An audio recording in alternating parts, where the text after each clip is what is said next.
ओम नमः शिवाय। शिव जी सदा सहाय। ओम नमः शिवाय। गुरु जी सदा सहाय। जय गुरु जी। शुक्राना गुरु जी। संगत जी, गुरु जी हमने संगत जी हमने गुरु जी महाराज के वचनों में भी सुना है। गुरु जी ने कहा है कि तुम्हारी फैमिली का एक भी मेंबर अगर मेरे पास आ जाता है तो घर के बाकी जितने भी फैमिली मेंबर हैं मैं सबको ब्लेस करता हूँ। और संगत जी, आपको पता है कि गुरु जी महाराज कैसे हमारे पूरे परिवार का ख्याल रखते हैं। इतने प्यारे रब हमें कहाँ मिलेंगे।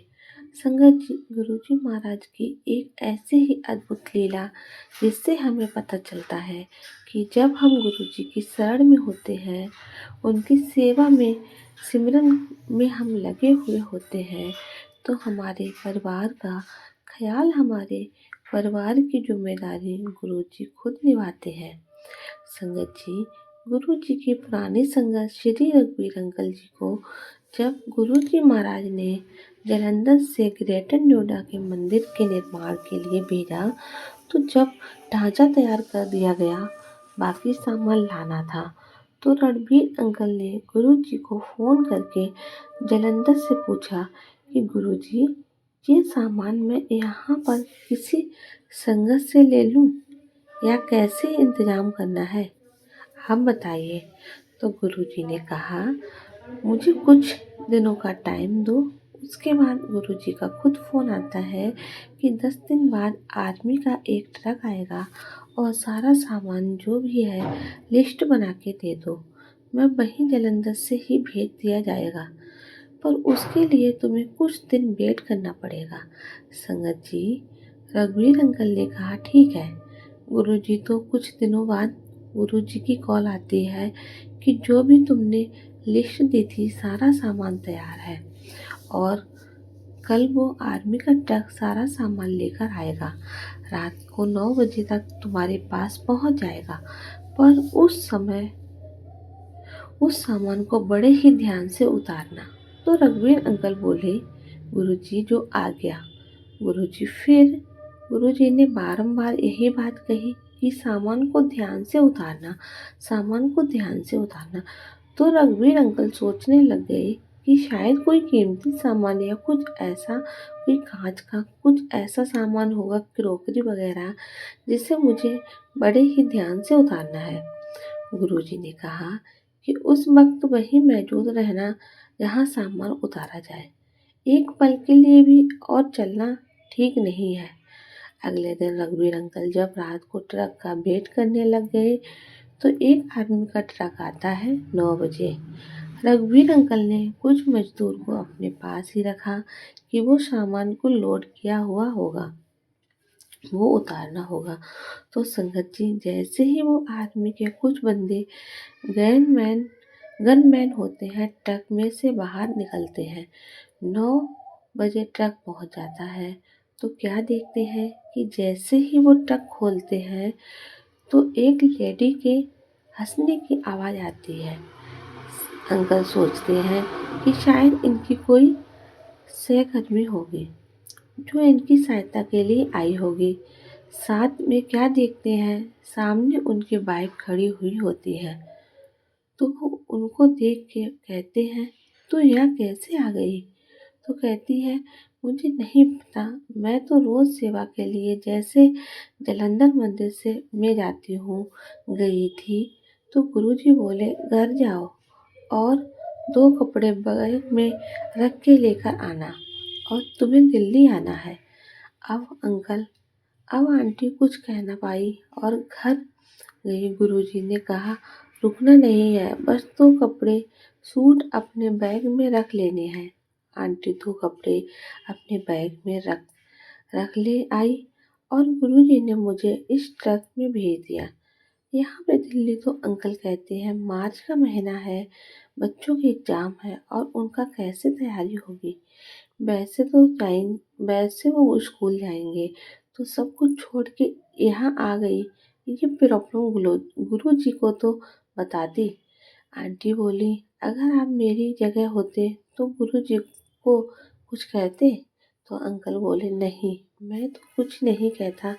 तो फिर मैंने भी कुछ नहीं कहा। आंटी जी, संगत जी, आंटी जी दोनों दिल्ली में और उनके बच्चे के एग्जाम का टाइम, उनके 4 बेटे जो छोटे छोटे हैं, ज़्यादा उनकी उम्र नहीं है, गुरुजी के भरोसे वो कुछ कह भी नहीं सकते। और आंटी को गुरुजी ने कहा कि जब तक यहाँ वहाँ काम ना हो जाए वापस नहीं आना। फिर गुरुजी की कॉल पे बात होती है रघुवीर अंकल की। तो गुरुजी कहते हैं, अंकल बोले कि गुरुजी, हाँ मैंने आंटी को भेजा है और जब पूरा काम ख़त्म हो जाए तभी आंटी को भेजना, उससे पहले नहीं। अंकल कहते हैं, ठीक है गुरुजी। तो संगत जी 2022 2002 दिन उस दिन काम में लगे। आंटी इतने अंकल के पास वहीं पे रहे। फिर जब काम ख़त्म हो गया तो रघुवीर अंकल ने कॉल करके कहा, गुरुजी काम ख़त्म हो गया है, आंटी का क्या करना है। तो गुरुजी बोले, शाम की ट्रेन में से आंटी को बिठा देना, मुझे बता देना कितने बजे आएगी, मैं अपना बंदा भेज दूँगा, वो आंटी को स्टेशन से रिसीव करके घर पहुंचा देगा। संगत जी ऐसा ही होता है, आंटी घर चली जाती हैं। अब अंकल ने आंटी को कहा था कि घर पहुंच जाए जब कॉल करना, वरना मुझे भी चिंता बनी रहेगी। तो घर पहुंचने के बाद जब आंटी की कॉल आती है तो संगत जी आंटी कहती हैं, मुझे पता है पीछे से क्या हुआ। जैसे ही आंटी ने ये कहा तो गुरु रघुवीर अंकल जी को लगा कि पीछे से क्या होगा, बच्चे आपस में लड़े होंगे, झगड़े होंगे, एग्जाम नहीं दिए होंगे, पढ़े नहीं होंगे, यही कर सकते हैं।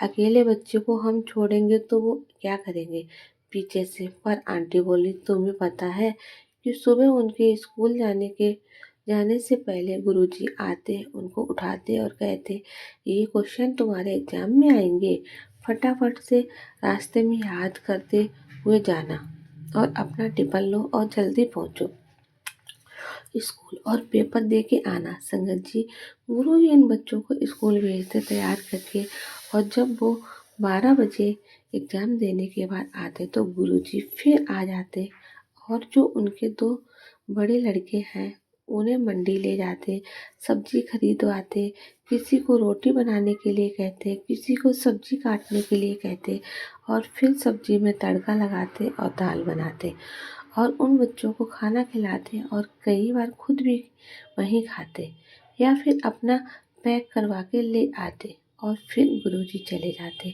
तो गुरुजी ऐसे दिन में 2 बार आके बच्चों की देखभाल करी और बच्चों का इतना ख्याल रखा। और जब बच्चे एग्ज़ाम देकर आते तो गुरुजी कहते, क्या क्या करके आए, कितने कितने नंबर आएंगे, और गुरुजी उनको सारे नंबर बता देते, तेरे इतने नंबर आएंगे, तेरे इतने नंबर आएंगे। तो बच्चे कह रहे थे, मम्मी जितना गुरुजी ने कहा, जहाँ तक हमें याद है सबके उतने ही नंबर आए और वही क्वेश्चन एग्जाम में आया करते। जो संगत जी इतनी प्यारी घटना और कितनी ब्लेस्ड फैमिली है, वो जो जहाँ साक्षात वहाँ से उन बच्चों के साथ गुरुजी ने कैसे उनकी देखभाल करी। जब एक परिवार गुरुजी की सेवा में है तो उसके परिवार की देखभाल गुरुजी खुद करते हैं। संगत जी आप इस बात का खास ध्यान रखें भी हम गुरु जी महाराज के बड़े मंदिर में सेवा करें या सत्संग में करें या हम कहीं भी गुरुद्वारा गुरु जी के दरबार में जाते हैं तो हमें पीछे से अपनी फैमिली की चिंता बनी रहती है। आप अपने परिवार को गुरु जी महाराज को सौंप के जाएं। संगत जी तो कुछ नहीं हो सकता, गुरु जी खुद आके उनकी देखभाल करते हैं और ऐसे पूरे परिवार का संभाल लेते हैं। संगत जी बात हमारे भरोसे की है, गुरु जी के हुक्म में रहने की है। आप सोचिए ना, आंटी को गुरुजी ने क्यों भेजा। अगर आंटी ना भी जाती तब भी वहाँ का काम तो हो ही जाता। पर ये भी एक परीक्षा थी जिसमें अंकल आंटी ने बिना कोई क्वेश्चन किए गुरुजी के हुक्म में रहना किंतु परंतु नहीं करा, आज्ञा का पालन करना। तो कैसे एक रब उनके परिवार को खुद आके देखभाल करते हैं, उन बच्चों की जिम्मेदारियां सिखाते हैं। कितने प्यारे रब।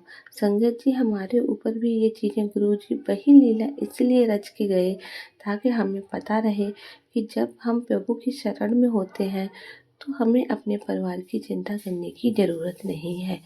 पर हम जब सच्चे दिल से गुरु जी को सब सौंप दें, कोई क्वेश्चन ना करें, हमारे मन में कोई डाउट ना रहे, भगवान मेरा परिवार आपके हाथों में है, मेरे आपके बच्चे हैं, आपने ही संभालने हैं, आपने ही देखने हैं।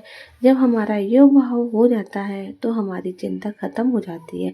संगत जी, हमें केवल चिंतन करना है, फिर चिंता हमारे भगवान को होती है और वो संभालते भी है। इसलिए तो गुरु जी कहा करते, सत्संग में जाते हो, बड़े मंदिर जाते हो, फ़ोन को ऑफ कर दिया करो। और संगत जी, ये बात सच है कि जब तक आप गुरु जी की सेवा में हैं, सिमरन में हैं, आपकी कोई ऐसी इमरजेंसी कॉल आ ही नहीं सकती, क्योंकि आपके परिवार की रक्षा गुरु जी महाराज करते हैं। ऐसे प्यारे रब संगत जी, इसलिए गुरु जी ऐसी लीलाएं रच के गए ताकि हमें आगे आने वाली संगत को ये शिक्षा मिल सके कि जब हमारा भरोसा हमारे गुरु पर पूरा होता है तो वो कैसे एक माँ की तरह उन बच्चों की देखभाल करते हैं। अंकल आंटी को गुरु जी पर इतना भरोसा करके बिना कुछ पूछे, बिना कुछ कहे गुरु जी की सेवा में पहुंच जाते हैं। और पीछे से गुरुजी कैसे उनके बच्चों की देखभाल करते हैं। अनंतम अनंतम शुक्राना गुरुपा, हमारा परिवार भी आपके हाथों में है। गुरुजी, ऐसे ही पूरे संगत परिवार की को अपनी शरण में लेना। जय गुरु जी, शुक्राना गुरु जी। संगत जी, देखिए कितने प्यारे गुरु जी, कितना प्यारा सत्संग है। आप भी गुरु जी को मानते हैं, आपके पास भी कोई सत्संग है तो हमें लिख कर भेज सकते हैं, रिकॉर्ड करके भेज सकते हैं। डिस्क्रिप्शन में हमारा व्हाट्सअप नंबर दिया गया है। तो संगत जी, मिलते हैं आपसे अगले सत्संग में। तब तक के लिए जय गुरु जी, शुक्राना गुरु जी। ओम नमः शिवाय, शिव जी सदा साई। ओम नमः शिवाय, गुरु जी सदा साई। जय गुरु जी, शुक्राना गुरु जी।